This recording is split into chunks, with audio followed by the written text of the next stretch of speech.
ETF index mutual funds నేర్చుకుని stock మార్కెట్లో రాణించాలనుకుంటున్నారా? వెంటనే ఈ నెంబర్కి కాల్ చేయండి. అమెరికాలో లైఫ్ స్టైల్ వదులుకోలేము, అలానే ఇండియాలో మన వాళ్ళని మన ఊరిని మిస్ అవ్వలేము. ఎన్ఆర్ఐలకు ఎప్పుడు ఎదురయ్యే అతిపెద్ద డైలమా ఇది. మరి దీనికి సొల్యూషన్ ఏంటి? ఒకవేళ 6 నెలలు అమెరికాలో 6 నెలలు ఇండియాలో ఉంటే ఎలా ఉంటుంది?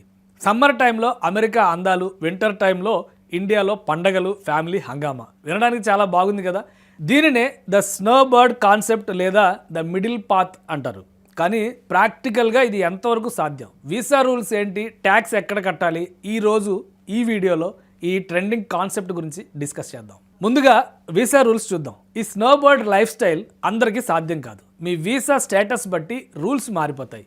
గ్రీన్ కార్డు ఉన్నవాళ్ళు, యుఎస్ సిటిజన్స్కి ఇది చాలా ఈజీ. కానీ గ్రీన్ కార్డు ఉన్నవాళ్ళు ఒక ఇంపార్టెంట్ రూల్ గుర్తుపెట్టుకోవాలి.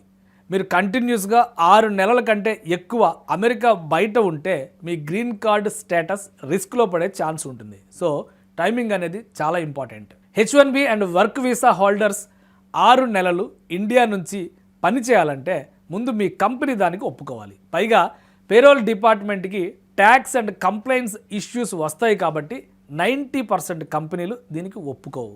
కొంతమంది టూరిస్ట్ వీసా మీద 6 నెలలు అమెరికా, 6 నెలలు ఇండియాలో చేద్దాం అనుకుంటారు. రూల్స్ ప్రకారం అమెరికాలో 6 నెలలు ఉండొచ్చు. కానీ పదే పదే ఇలా చేస్తే ఇమిగ్రేషన్ ఆఫీసర్స్ ఖచ్చితంగా ఆపుతారు. వాళ్ళ దృష్టిలో టూరిస్ట్ వీసా అనేది తిరగడానికి మాత్రమే.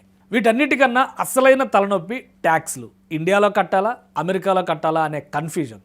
ఇక్కడ మీరు తెలుసుకోవాల్సిన మెయిన్ పాయింట్స్ 2 ఉన్నాయి. The 182 day rule.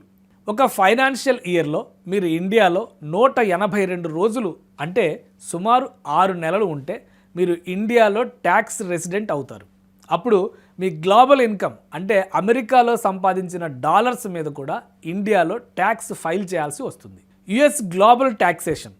మీరు యుఎస్ సిటిజన్ లేదా గ్రీన్ కార్డు హోల్డర్ అయితే మీరు ప్రపంచంలో ఎక్కడున్నా, ఎక్కడ సంపాదించినా సరే ఐఆర్ఎస్కి ట్యాక్స్ రిపోర్ట్ చేయాల్సిందే.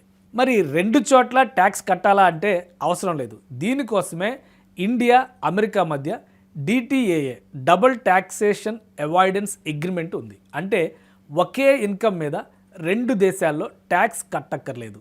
కానీ 2 దేశాల్లో కాంప్లికేటెడ్ ఐటీ రిటర్న్స్ ఫైల్ చేయడానికి మీకు మంచి నాలెడ్జ్ ఉన్న ఆడిటర్ అవసరం. మరి ప్రాక్టికల్గా చూస్తే ఇది వర్కౌట్ అవుతుందా? ఒకసారి ప్రోస్ అండ్ కాన్స్ కంపేర్ చేద్దాం. ప్రోస్, అటు అమెరికాలో dollar income, quality of life enjoy చేయొచ్చు. ఇటు ఇండియాలో పండగలు, పెళ్ళిళ్ళు, బంధువులతో ఆనందంగా గడపచ్చు. లైఫ్ స్టైల్ పరంగా ఇది బెస్ట్ డీల్. కాన్స్, ఇది ఒక లగ్జరీ లైఫ్ స్టైల్. 2 దేశాల్లో ఇల్లు, రెంట్, మెయింటెనెన్స్, కార్లు, ఇన్సూరెన్సు, ప్రతి 6 నెలలకి ఇంటర్నేషనల్ ఫ్లైట్ టికెట్స్, పిల్లల ఎడ్యుకేషన్, ఇవన్నీ భారీ ఖర్చుతో కూడుకున్న పని. ఈ స్నోబర్డ్ కాన్సెప్ట్ లేదా మిడిల్ పాత్ అనేది రిటైర్ అయిన వాళ్ళకి, రిమోట్ వర్క్ లేదా బిజినెస్ చేసే బ్యాచిలర్స్ ఆర్ కపుల్స్కి, strong financial backup and citizenship ఉన్న వాళ్ళకి ఒక అద్భుతమైన ఆప్షన్. కానీ సరైన ఫైనాన్షియల్ ప్లానింగ్ లేకపోతే మాత్రం ఇది చాలా స్ట్రెస్ అవుతుంది. మరి మీరేమంటారు? ఫ్యూచర్లో మీకు ఇలాంటి లైఫ్ స్టైల్ ఎంజాయ్ చేయాలని ఉందా? మీ అభిప్రాయాన్ని కింద కామెంట్స్లో చెప్పండి. అమెరికాలో లైఫ్ స్టైల్ వదులుకోలేము, అలానే ఇండియాలో మన వాళ్ళని మన ఊరిని మిస్ అవ్వలేము. ఎన్ఆర్ఐలకు ఎప్పుడు ఎదురయ్యే అతిపెద్ద డైలమా ఇది. మరి దీనికి సొల్యూషన్ ఏంటి? ఒకవేళ 6 నెలలు అమెరికాలో 6 నెలలు ఇండియాలో ఉంటే ఎలా ఉంటుంది? సమ్మర్ టైంలో అమెరికా అందాలు, వింటర్ టైంలో ఇండియాలో పండగలు, ఫ్యామిలీ హంగామా. వినడానికి చాలా బాగుంది కదా. దీనినే ద స్నో బర్డ్ కాన్సెప్ట్ లేదా ద మిడిల్ పాత్ అంటారు. కానీ ప్రాక్టికల్గా ఇది ఎంతవరకు సాధ్యం? వీసా రూల్స్ ఏంటి? ట్యాక్స్ ఎక్కడ కట్టాలి? ఈరోజు ఈ వీడియోలో ఈ ట్రెండింగ్ కాన్సెప్ట్ గురించి డిస్కస్ చేద్దాం. ముందుగా వీసా రూల్స్ చూద్దాం. ఈ స్నో బర్డ్ లైఫ్ స్టైల్ అందరికీ సాధ్యం కాదు. మీ వీసా స్టేటస్ బట్టి రూల్స్ మారిపోతాయి. గ్రీన్ కార్డు ఉన్నవాళ్ళు, యుఎస్ సిటిజన్స్కి ఇది చాలా ఈజీ. కానీ గ్రీన్ కార్డు ఉన్నవాళ్ళు ఒక ఇంపార్టెంట్ రూల్ గుర్తుపెట్టుకోవాలి. మీరు కంటిన్యూస్గా 6 నెలల కంటే ఎక్కువ అమెరికా బయట ఉంటే మీ గ్రీన్ కార్డు స్టేటస్ రిస్క్లో పడే ఛాన్స్ ఉంటుంది. సో టైమింగ్ అనేది చాలా important. H1B and work visa holders 6 నెలలు ఇండియా నుంచి పని చేయాలంటే ముందు మీ కంపెనీ దానికి ఒప్పుకోవాలి. పైగా పేరోల్ డిపార్ట్మెంట్కి ట్యాక్స్ అండ్ కంప్లైంట్స్ ఇష్యూస్ వస్తాయి కాబట్టి 90% కంపెనీలు దీనికి ఒప్పుకోవు. కొంతమంది టూరిస్ట్ వీసా మీద 6 నెలలు అమెరికా, 6 నెలలు ఇండియాలో చేద్దాం అనుకుంటారు. రూల్స్ ప్రకారం అమెరికాలో 6 నెలలు ఉండొచ్చు. కానీ పదే పదే ఇలా చేస్తే ఇమిగ్రేషన్ ఆఫీసర్స్ ఖచ్చితంగా ఆపుతారు. వాళ్ళ దృష్టిలో టూరిస్ట్ వీసా అనేది తిరగడానికి మాత్రమే. వీటన్నిటికన్నా అసలైన తలనొప్పి ట్యాక్స్లు. ఇండియాలో కట్టాలా, అమెరికాలో కట్టాలా అనే కన్ఫ్యూజన్. ఇక్కడ మీరు తెలుసుకోవాల్సిన మెయిన్ పాయింట్స్ 2 ఉన్నాయి. The 182 day rule. ఒక ఫైనాన్షియల్ ఇయర్లో మీరు ఇండియాలో 182 రోజులు అంటే సుమారు 6 నెలలు ఉంటే మీరు ఇండియాలో ట్యాక్స్ రెసిడెంట్ అవుతారు. అప్పుడు మీ గ్లోబల్ ఇన్కమ్ అంటే అమెరికాలో సంపాదించిన డాలర్స్ మీద కూడా ఇండియాలో ట్యాక్స్ ఫైల్ చేయాల్సి వస్తుంది. US global taxation. మీరు యుఎస్ సిటిజన్ లేదా గ్రీన్ కార్డు హోల్డర్ అయితే మీరు ప్రపంచంలో ఎక్కడున్నా ఎక్కడ సంపాదించినా సరే ఐఆర్ఎస్కి ట్యాక్స్ రిపోర్ట్ చేయాల్సిందే.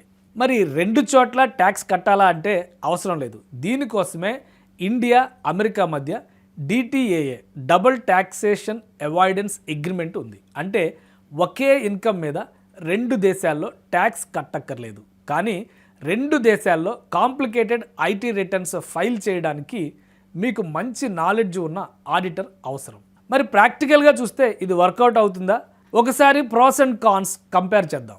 ప్రోస్, అటు అమెరికాలో dollar income, quality of life enjoy చేయొచ్చు. ఇటు ఇండియాలో పండగలు, పెళ్ళిళ్ళు, బంధువులతో ఆనందంగా గడపచ్చు. లైఫ్ స్టైల్ పరంగా ఇది బెస్ట్ డీల్. కాన్స్, ఇది ఒక లగ్జరీ లైఫ్ స్టైల్. 2 దేశాల్లో ఇల్లు, రెంట్, మెయింటెనెన్స్, కార్లు, ఇన్సూరెన్సు, ప్రతి 6 నెలలకి ఇంటర్నేషనల్ ఫ్లైట్ టికెట్స్, పిల్లల ఎడ్యుకేషన్, ఇవన్నీ భారీ ఖర్చుతో కూడుకున్న పని. ఈ స్నోబర్డ్ కాన్సెప్ట్ లేదా మిడిల్ పాత్ అనేది రిటైర్ అయిన వాళ్ళకి, రిమోట్ వర్క్ లేదా బిజినెస్ చేసే బ్యాచిలర్స్ ఆర్ కపుల్స్కి, strong financial backup and citizenship ఉన్న వాళ్ళకి ఒక అద్భుతమైన ఆప్షన్. కానీ సరైన ఫైనాన్షియల్ ప్లానింగ్ లేకపోతే మాత్రం ఇది చాలా స్ట్రెస్ అవుతుంది. మరి మీరేమంటారు? ఫ్యూచర్లో మీకు ఇలాంటి లైఫ్ స్టైల్ ఎంజాయ్ చేయాలని ఉందా? మీ అభిప్రాయాన్ని కింద కామెంట్స్లో చెప్పండి.